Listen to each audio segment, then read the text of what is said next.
Legends of Tomorrow Season 2, Episode 10, Legion of Doom. I think this might actually be, like, if not my favorite episode, at least my second favorite. I think it's my favorite episode of this entire season so far. This is a really great episode. It starts off where we actually get the answer as to how Malcolm Merlyn came into the show, because he kind of just showed up. I think it was during the mid-season premiere. It was just like, poof, Malcolm Merlyn is a part of this now, and that was it. It was kind of like, I don't know where he's at in the timeline. I was super confused. There were a lot of questions there.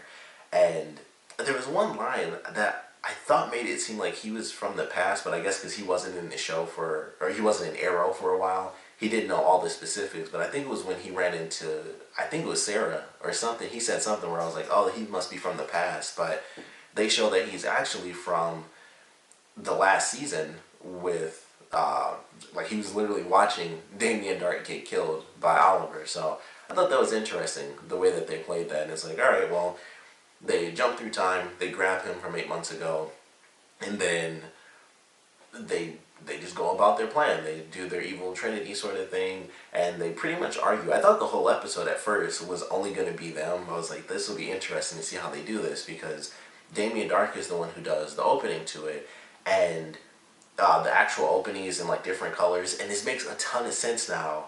I didn't think of this. So it's somebody's symbol. I think they used the actual Flash symbol for the L in Legends, and it was red, and I was like, that's interesting. That looks like the Flash symbol. That may have been someone else's, and it's just similar to, you know, the Flash symbol, but I was like, oh, that looks like the Flash symbol, and it was in all red, so that kind of makes a lot of sense now based off of the end of this episode.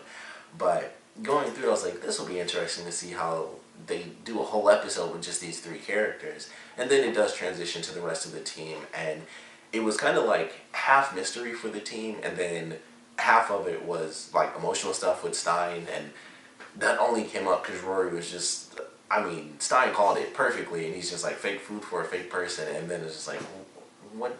That was just so dumb on his part, but that's kind of his character.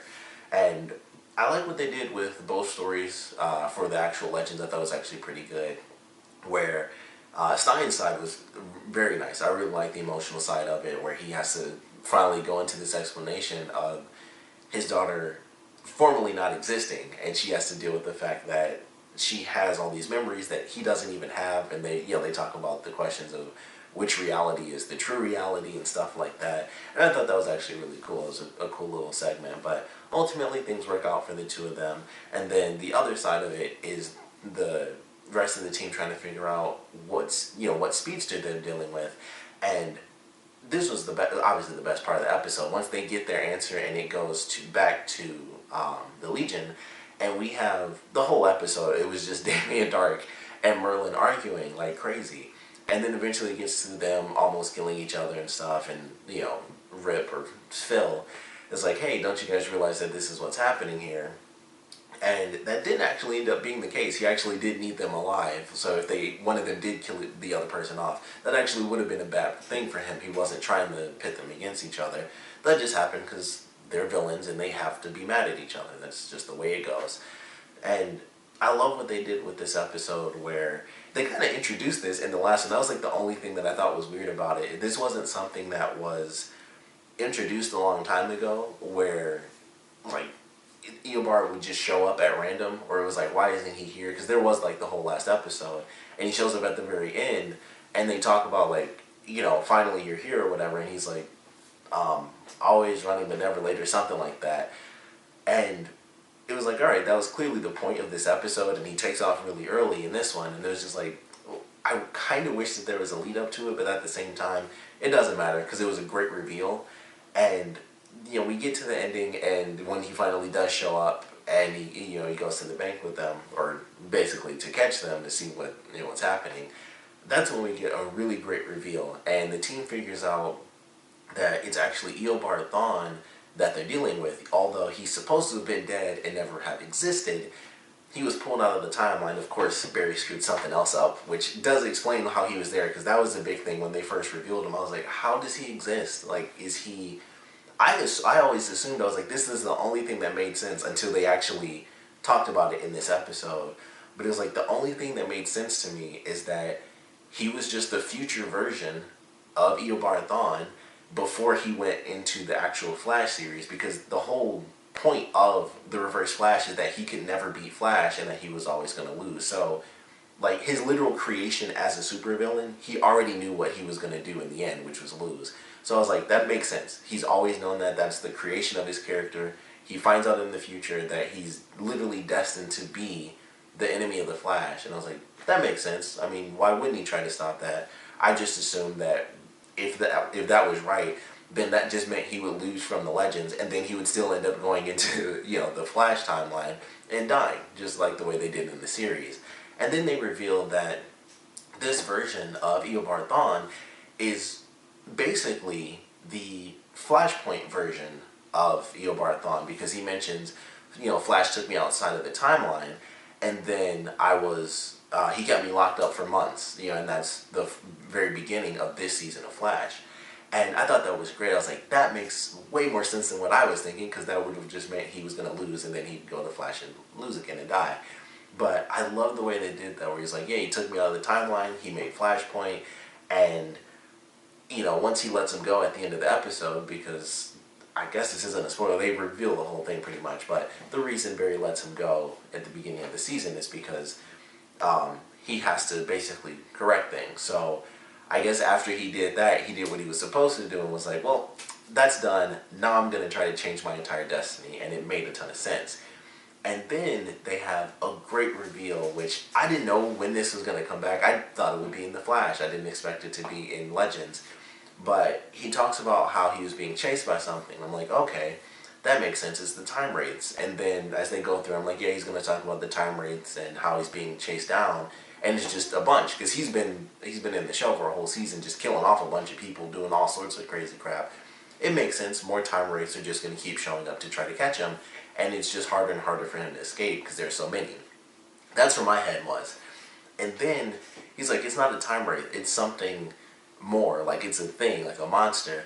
And they show just this character in all black, and I was like, that was a great way to do that. And they brought back Zoom, who was killed in the last season when he was taken by the time wraiths, and they, you know, rip him up and everything, and he's become Death. Like, I believe that's just what they call him in the comics. It's just Death, and he is the death of speedsters. It's not just like they use it for like him being a time aberration, Eobard, but in the comics it's just like Death is just there, because there's an actual comic where Death is fighting like Barry, Wally, and Impulse. I can't think of his actual name, but he's fighting like all three of them. So it's not like it has to be specific to, oh, you're outside the time.